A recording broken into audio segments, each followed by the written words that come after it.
Why did I make a drastic change to my life and van life? It's going to be quite a shocker to you what I'll reveal, how my life suddenly changed in the last few weeks. But after I tell you how I've been feeling, I think you'll understand. Another day, another fridge cleanup. Here I go. Things move around a lot when you get on dirt roads, get on back roads. Hey you. How have you been? I know we've been apart for 2 weeks. I'm in the middle of deep cleaning the van, and so it feels very awkward. It feels naked.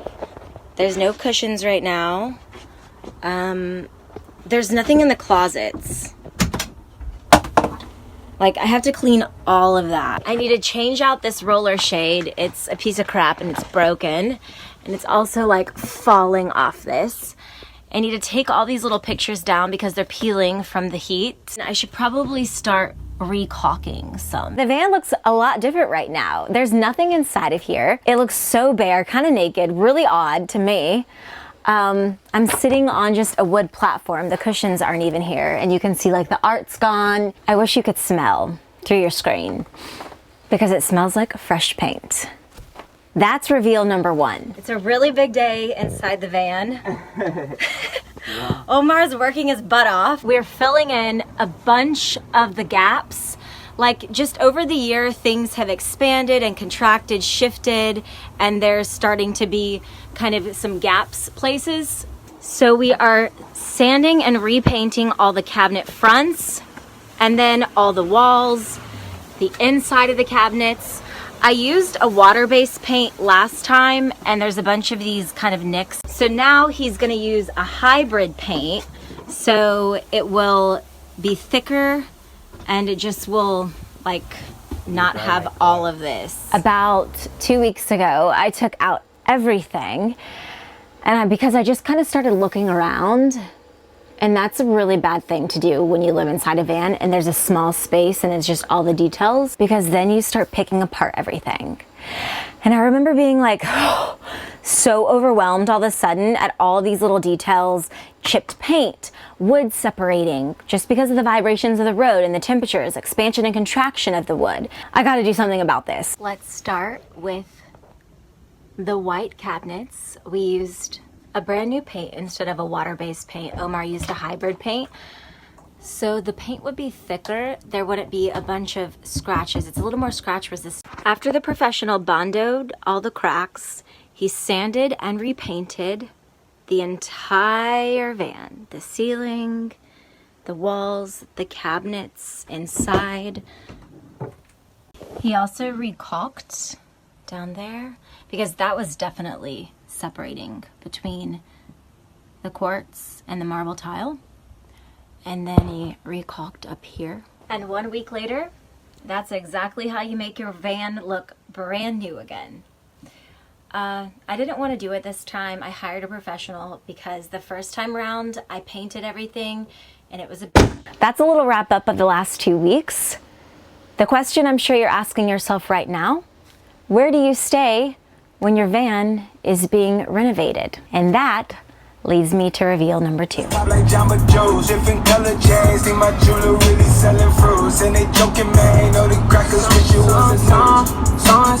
I hit a wall. That day, 2 weeks ago. I feel like it had been creeping up on me in the last 2 months. The first, maybe the biggest sign that something was kind of creeping up on me mentally was when I was doing my California coast trip in October, and I just said, I need to rent a hotel room. Like, I need to get out of the van. I need unlimited Wi-Fi. I need to take a bath. I need to just soak in a bath. And I need to just lay in a bed without cars driving by. I wanted to prolong staying in a rectangle or a place that had walls. That was like my major sign. After that happened, I started getting on Craigslist and looking at housing. I stopped sleeping as well in the van. I started tossing and turning all night long, waking up at 3, 4 a.m., looking at my phone, not being able to go to bed until at least midnight, and just having this underlying anxiety. And it just kind of happened all of a sudden. It kind of happened suddenly. Like, I don't really know where it came from. It was a little bit after a year hit full-time in the van. I just kind of started becoming short-fused, anxious, And maybe it had to do with I started having a lot of work to do, a lot of work with my career and a lot of work with social media, YouTube and Instagram. I learned a lot about myself. I also learned that I need balance. I lived on one extreme side of the pendulum, and now I needed to put some weight on the other side of the pendulum to create some balance and stability. I do believe the balance would be easier if I had a home base out west on the West Coast where I had, like my mom, I could go to her house for just a few weeks and stay and take a deep breath. Or if I had a cousin that lived out here. But I don't have that option, so I had to take my life in my own hands and create that option for me. This is where the reveal happens. What did I do? I rented an apartment. Yes. A little bit of breaking news. I rented an apartment in San Diego. I'm here in San Diego working at least 1 week a month, so I felt like it was fitting. This is my former neighborhood. This is where my connections are, my friends are. My apartment is that place, gosh, I just keep like taking these deep breaths, where I can just take that deep breath and like exhale. It's my sanctuary, it's my safe space. I want to create even a little bit of a routine, which sounds so odd to me because I don't like routine and I don't like conformity. I climb up the walls, I kind of go crazy if there's something day after day.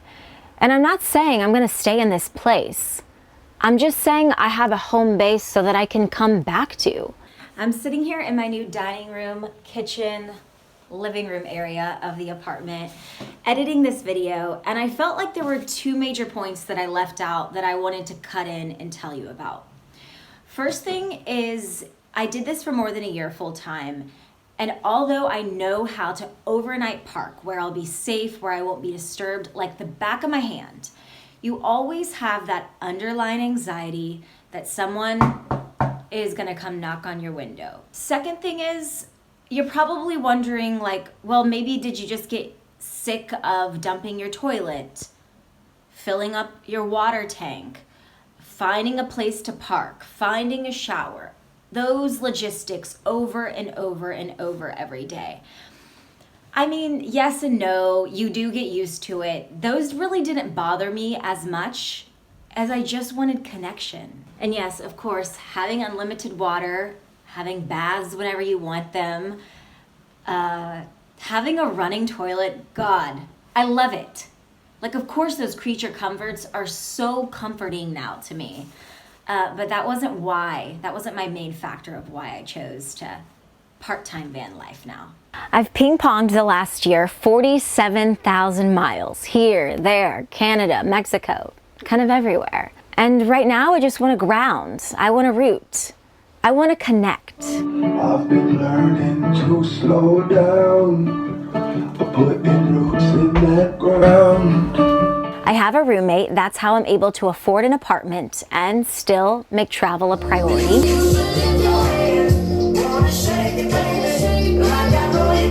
This is my current season. It's kind of like I'm hibernating right now, which is fitting because it's turning to winter, and that is when hibernation takes place. It really does feel like spring and summer are the times to just go out there and explore and just be adventuring and outdoorsy. But it feels right now is the time to ground and root and hibernate. 2 days ago, my girlfriend said to me, Liz, flowers don't bloom all year round, so be patient with yourself. And that's kind of the hardest part for me, is because I feel like I beat myself up a little about this. Like, no, you're supposed to live in a van full time because that's your image. Like, that's how you are. That's how you've been. If you don't live in a van full time, then like, what's your identity? But that sounds ridiculous. Like, that's my ego. I have to say, no, like, this is not who you all are. This is not your entire self. Like, you're more than just a van girl. And I want to stress, I know I've kind of littered this in a few times. I want to stress this isn't the end of van life. I'm still gonna have the van, I'm still gonna be traveling in it, and once the snow hits, you betcha, I'm gonna take my Icon Pass and I'm gonna do a ski tour. Then I'll have the sunny San Diego weather to come back to. I can still tell you about my full-time van life experience since I traveled in this van full-time for more than a year. I think that's the part that I worry about the most, is like lack of credibility now that I'm not living in the van full-time. Will you still want to turn to me as a resource? Will you still say, well, how do you stay safe inside a van? Which, of course, I know because I experienced that. I have those lessons. Okay, so now that I've opened up to you on this big, rather surprising reveal, I'm sure you're probably like, oh, wow, that really changed all of a sudden. She took 2 weeks off and bam. I know this is an open-ended question, but how do you feel about this? Like, what do you think about this decision, this sudden decision? So today is a busy day. I got to edit this video. Then I have to put everything back inside the van, like the cushions and just, you know, my sports equipment, some clothes, the drawers, the kitchen. Because Mom and I are about to go on a much anticipated road trip. Let the chaos begin. Next Sunday's video is going to be quite all over the place. You're going to hear bickering, you'll probably see some crying, I'm sure. And it's going to be a little bit of a stressful few days because Mom and I will be in these tight quarters, sleeping on this bed for our road trip. Where will we go? You'll have to see next Sunday at 7 p.m. As always, safe travels on your way home from Thanksgiving.